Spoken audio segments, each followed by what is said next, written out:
Olá, eu sou Edenilton Salvador e estamos começando mais um OAB na TV, um programa da Ordem dos Advogados do Brasil, 8ª Subseção Piracicaba. O advogado, indispensável à administração da justiça, é defensor do Estado democrático de direito, da cidadania, da moralidade pública, da justiça e da paz social, subordinando a atividade do seu ministério privado à elevada função pública que exerce. E para falar sobre função social do advogado, convidamos hoje o Dr. Paulo Roberto de Campos, que é advogado, vereador eleito nas eleições de 2012. Dr. Paulo Roberto de Campos é pós-graduado em Direito do Trabalho e Previdenciário, atuante nas áreas do Direito do Trabalho, Civil e Criminal. Como vai, doutor? É um prazer tê-lo aqui em nosso estúdio. Sinta-se à vontade em nosso programa. Obrigado. Eu que agradeço pelo convite e pela oportunidade. E estamos à disposição para qualquer pergunta. Doutor Paulo, primeiramente eu gostaria de te dar os parabéns pelos 4.601 votos, que foi uma votação expressiva. E para começar o nosso bate-papo, eu gostaria que o senhor falasse da sua trajetória profissional e do seu interesse no auxílio ao próximo. A princípio, agradeço primeiramente a Deus, a todos os meus eleitores, aqueles que depositaram voto de confiança, que acreditaram no nosso trabalho, que a gente já desenvolve há alguns anos na região do Novo Horizonte e adjacências. São trabalhos de cunho social, né? A gente atende algumas famílias com alimentos, com brinquedos finais de ano, lá também na região do Novo Horizonte e adjacências. E esse trabalho já se perdura há 8 anos. Por 6 anos consecutivos nós tivemos a doação de brinquedos da Caterpillar, bem como alimento também, e conseguimos atingir muitas famílias que necessitam naquela região, que vivem em situação de precariedade. E quando o senhor me perguntou a respeito da trajetória de vida, em 89 meu pai sofreu um acidente, que a sua perna esquerda ficou debilitada. E ficou afastado por 4 anos, não trabalhava registrado na época, e nós somos uma família de 6 irmãos biológicos e uma irmã adotiva. Na época tivemos muita dificuldade para ter o alimento em casa, para conseguir sobreviver, e eu na época estava com 10 para 11 anos, o meu irmão, que é acima de mim, estava com 13, e nós tivemos que submeter algumas situações que nos colocou até numa situação bastante difícil. Eu tive que trabalhar no aterro sanitário do Pau Queimado, de 89 a 94. O meu irmão foi trabalhar no corte de cana, meu irmão Evandro. E de 89 a 94 no aterro. Em 95 eu comecei a trabalhar numa empresa que prensava parras de papel, onde eu perdi o dedo, um dos dedos da mão esquerda. E em 97, de 94 a 97, trabalhei nessa empresa, prensando a parras de papel. Depois de ter ficado um tempo afastado em casa, em decorrência do acidente, em 97, início de 97, que alcancei a maioridade civil, aí que despertou interesse em mandar currículo para algumas empresas. Aí comecei a enviar currículos para Caterpillar, Dedini, enfim, algumas empresas de grande porte aqui na cidade, empresas pequenas também. E em 97, meados de 97, fui agraciado por Deus, consegui entrar na Caterpillar, mas não efetivo pela Caterpillar, e sim por uma empresa terceirizada. Oportunidade que eu fiquei dois contratos de 3 meses. No segundo contrato o pessoal me efetivava ou dispensava, mas Deus deu a graça de ser efetivado sim pela Caterpillar. Em 2002, 97 a 2002, trabalhei como operador de logística, conferindo peça, estocando peça. Em 2002 eu tive uma promoção, saí de operador de logística, tive a promoção para analista de processo de peças, dentro do próprio armazém de peças. Conheci um grande amigo também nessa ocasião, o Sandro de Ângeles, que já cursava Direito, salvo engano estava no 3º, 4º semestre, que foi quem me incentivou a a iniciar a faculdade de Direito. Não obstante já ter a vontade, o desejo de cursar Direito, né? Pelas dificuldades que eu enfrentei, que a minha família enfrentou também durante todo o período aí, após o acidente do meu pai. E iniciei a faculdade em 2003, terminei a faculdade em 2008. Em 2008, começou a crise mundial na Caterpillar, aquela crise mundial, acho que isso aí tomou uma repercussão no mundo todo, mas acabou afetando diretamente aqui a Caterpillar. E na época era membro da CIPA, eles não podiam me mandar embora, mas como eu já tinha o desejo de iniciar a advocacia, eu pedi para ser dispensado, assim, fui dispensado da Caterpillar. Aí iniciou a luta pela prova da OAB. Prestei o primeiro exame, fiz 36 pontos, ainda ficou um pouco distante para militar para a segunda fase. No segundo exame já deu um salto aí para 42, mas ainda bastante distante de alcançar os 50 pontos. No terceiro exame fiz 47 pontos, vinha num processo progressivo de um exame para o outro. E no quarto exame, pela graça e misericórdia do Senhor, eu consegui passar com 62 pontos, que me habilitou para a segunda fase. Aí na segunda fase consegui passar, também com muita luta, nós conseguimos alcançar esse objetivo de conseguir passar no exame da ordem, que confesso que não é nada fácil, é um exame bastante complexo, difícil, mas que é necessário que se faça para se qualificar o profissional para o exercício da advocacia, como o senhor mesmo disse lá atrás, que a advocacia é indispensável para a administração da justiça. Então fazem 3 anos que estou advogando. E voltando no trabalho social, nós iniciamos também em 2003 esse trabalho na região do Novo Horizonte, adjacências, que é um bairro bastante carente, né? Bastante pobre. E nós conseguimos muitas doações da Caterpillar, de gêneros alimentícios, final do ano com brinquedos para algumas crianças que realmente necessitam, né?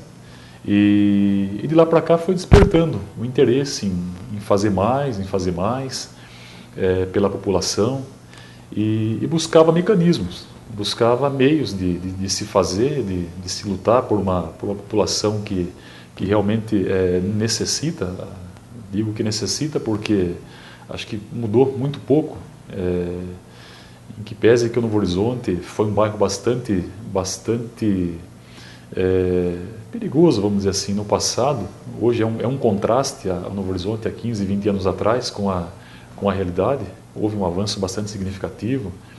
Muitos jovens hoje estão cursando faculdade, mas eu fui um dos primeiros que tive o privilégio de cursar Direito.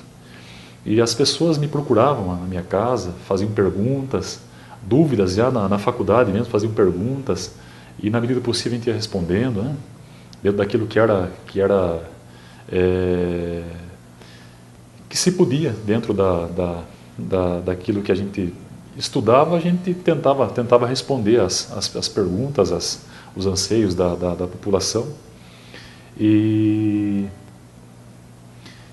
aí, em 2006, encerrou as atividades no aterro Sanitário do Pau Queimado, e ali trabalhavam 115 famílias que sobreviviam da coleta de material reciclável, e muitos já estavam ali há 2, 3 décadas, e eu tive a oportunidade de trabalhar, de conviver com aquelas pessoas que realmente passavam por muita dificuldade.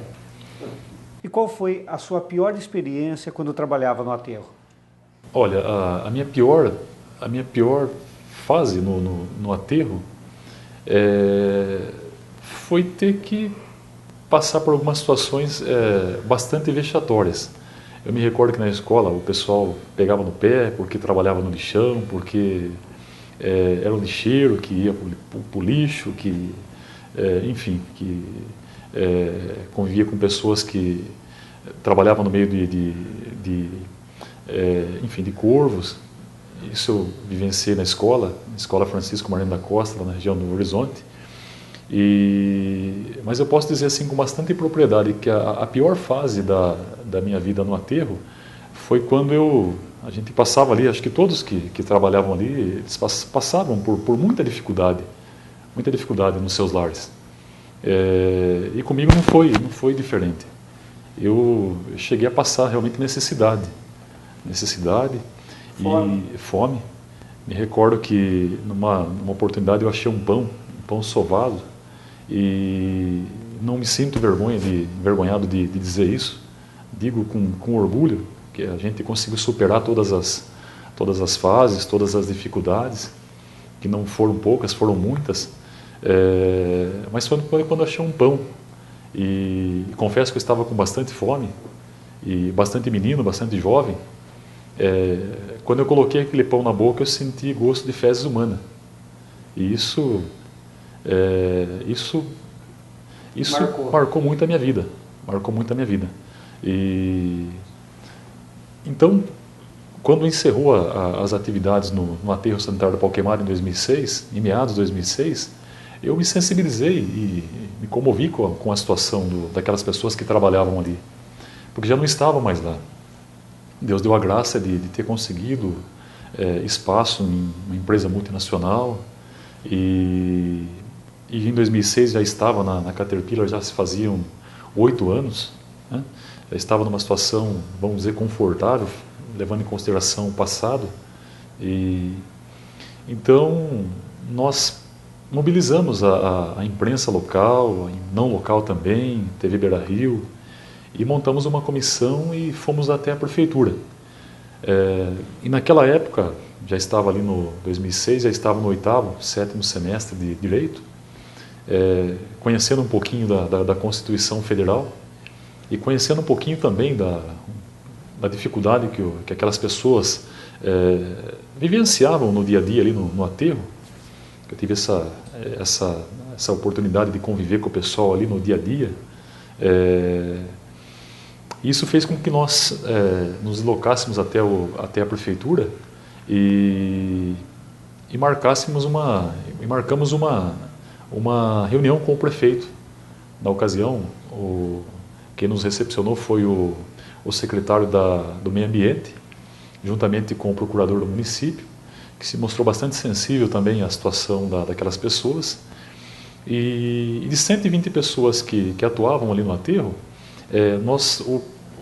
o secretário, na época, pediu para montar uma comissão para que nós iniciássemos um diálogo, no sentido de criar uma cooperativa, para destinar aquelas pessoas para uma atividade, para um labor um pouco mais digno, né? Uma vez que o aterro já tinha sido encerrado as atividades. Foi quando iniciou a cooperativa Reciclar é Vida, na região da 31 de março, que por ali ficou por um período de 8 meses, que consolidou depois com o Reciclador Solidário, que até hoje fazem a coleta de material reciclável na cidade. E hoje emprega, eu não posso dizer com tanta propriedade, mas por volta de 80 pessoas nessa cooperativa. O pessoal tem todo o respaldo do município, da prefeitura. O prefeito municipal tem sido bastante generoso no sentido de fornecer EPI, de fornecer todo o equipamento para aquelas pessoas que atuam ali na cooperativa. Então, essa foi a trajetória, a história de vida. E com relação ao trabalho social, como disse lá atrás, eu tive bastante ajudas da Caterpillar, já pensando naquelas pessoas que viviam ali, que eu já estava na Caterpillar, então tinha um salário razoável por mês que conseguia me manter, já conseguia subsidiar a faculdade com o meu salário, tendo uma porcentagem também bastante significativa de bolsa, que me ajudou bastante. Fez com que nós iniciamos um trabalho junto com a Associação de Mulheres da região do Novo Horizonte, que nós conseguimos atender crianças com brinquedo no final do ano, com cestas básicas, e esse trabalho perdura até os dias de hoje. E espero que agora, com com o cargo de vereador, a gente possa honrar esse cargo, que a gente possa realmente fazer valer o direito do cidadão, do ser humano, que eles possam continuar na cooperativa, também atuando com dignidade, enfim, e que a nossa região, fazendo um comparativo com o passado, com 15, 20 anos atrás, é um bairro que cresceu de forma bastante significativa. E a situação da Escola Francisco Mariano da Costa também te motivou a pleitear o cargo de vereador, não foi isso? É a Escola Francisco Mariano da Costa, na região do Novo Horizonte, onde eu estudei ali por 8 anos consecutivos, da primeira à oitava série, ensino fundamental, que hoje está com as portas fechadas. Há aproximadamente 10 anos está com as portas fechadas. E todos os jovens daquela região, adultos, eles se deslocam para outros bairros, São Jorge, Itapuã, a pé, para cursar o regular e supletivo, e sendo que nós temos uma estrutura física fantástica no Novo Horizonte que está com as portas fechadas já há alguns anos. Então temos alguns desafios no sentido de reativar a escola, com a ajuda do poder público, obviamente, no sentido de reativar a escola com o curso regular, fundamental, com o médio, para que os jovens voltem a estudar, aqueles que estão fora da escola, e aqueles que estão estudando longe de casa também, que voltem a ter a escola mais próxima, que os jovens possam incentivar os pais também a regressarem para a escola. Eu acho que isso é de fundamental importância. Doutor Paulo, pelas informações que o senhor passou aos nossos telespectadores, né, de sua intimidade inclusive, parece que o senhor tem a advocacia como uma missão na vida, é isso? Sim, apenas porque o próprio artigo 5º da Constituição, ele traça os direitos que o cidadão tem, né? Acho que em todas as suas esferas. A moradia, o lazer, a educação, enfim, acho que de todos esses a educação é o primordial para um país de terceiro mundo, um país que tem tudo para ser um país de primeiro mundo, se não houvesse tantas corrupções, tantos desvios de erários públicos, talvez nós conseguíssemos aí chegar num país de primeiro mundo, chegar a ser um país de primeiro mundo com muito mais facilidade, né? E investindo realmente na educação, como os Estados Unidos faz, como os países da União Europeia faz também. Então vejo sim a advocacia como uma forma de promover a justiça aos que necessitam, né? Não priva aquele que efetivamente precisa da resposta da tutela jurisdicional de uma forma rápida, eficaz. Então eu acredito que a nossa missão realmente fazer com que o cidadão tenha, principalmente o menos favorecido, aqueles que não têm acesso à informação, eles tenham sim os seus direitos aí validados, não tenham os seus direitos violados, né? E temos o artigo 5º novamente como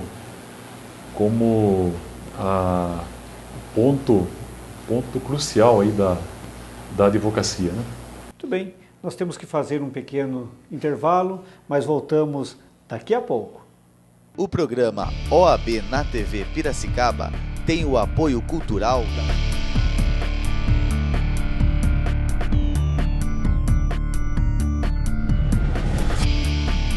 Fernandes e Rodrigues Consultoria, Biotipo, farmácia de manipulação,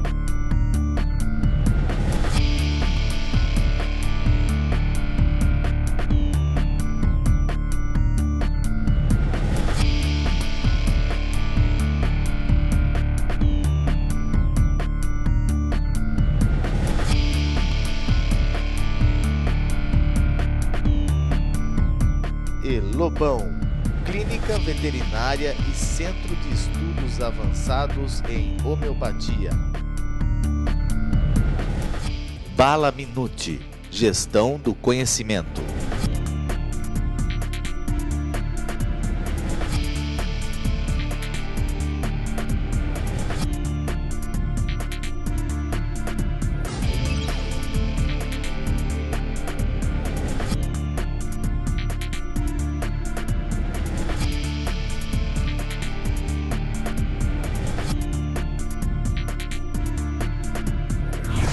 Santa Casa Saúde, o plano que está há 20 anos com você. Sua segurança quando você mais precisa.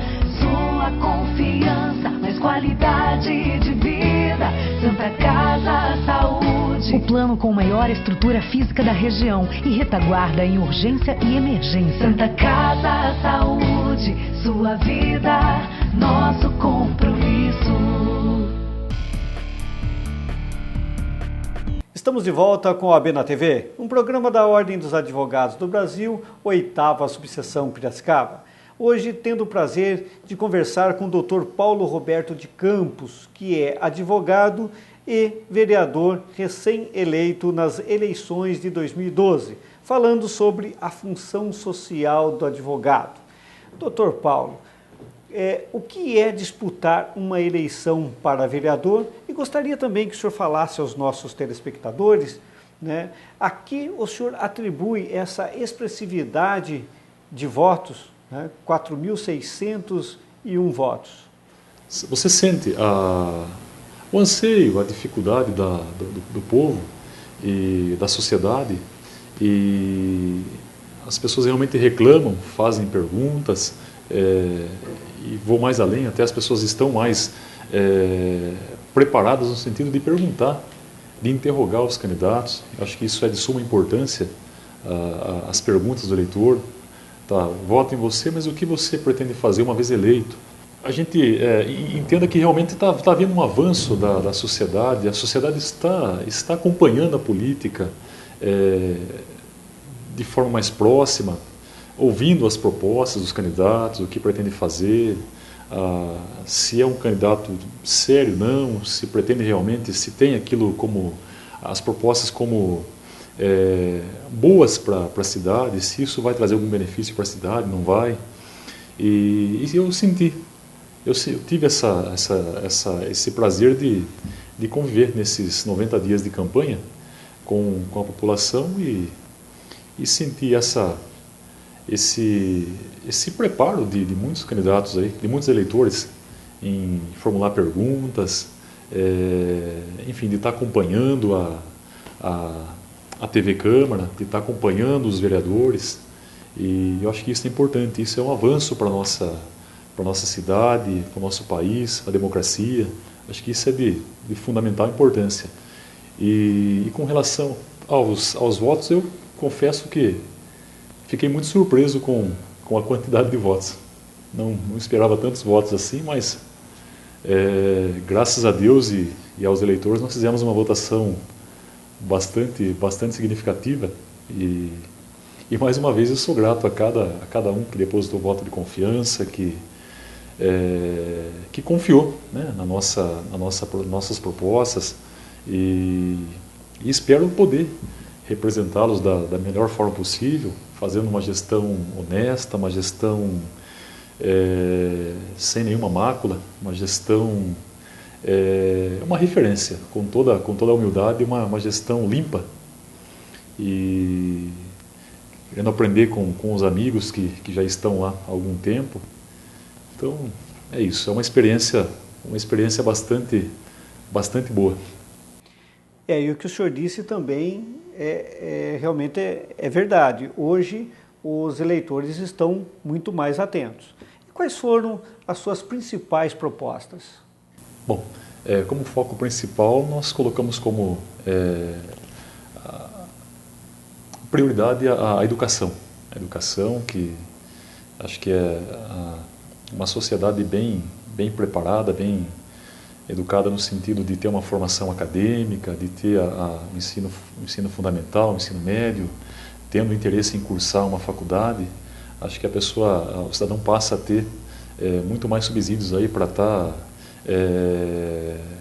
interrogando ainda mais os candidatos, né? Acho que isso é de suma importância. E não obstante a educação, a questão da saúde, que se reclama muito hoje na cidade, a questão da saúde, mas eu vejo como um problema não isolado da nossa cidade. Acho que todo o nosso país hoje sofre a questão da saúde, mas vamos trabalhar. Acho que a educação, a saúde e a questão social são três propostas que nós colocamos no nosso plano de trabalho e pretendo efetivá-las. Como disse lá atrás, reativando as escolas que estão fechadas, como se vê hoje, abre-se muitas penitenciárias, então temos que lutar para que a gente consiga também reativar as escolas que estão fechadas e lutar para se criar ainda mais, para facilitar a população a voltar a estudar, a ter o contato com a educação, que se forme,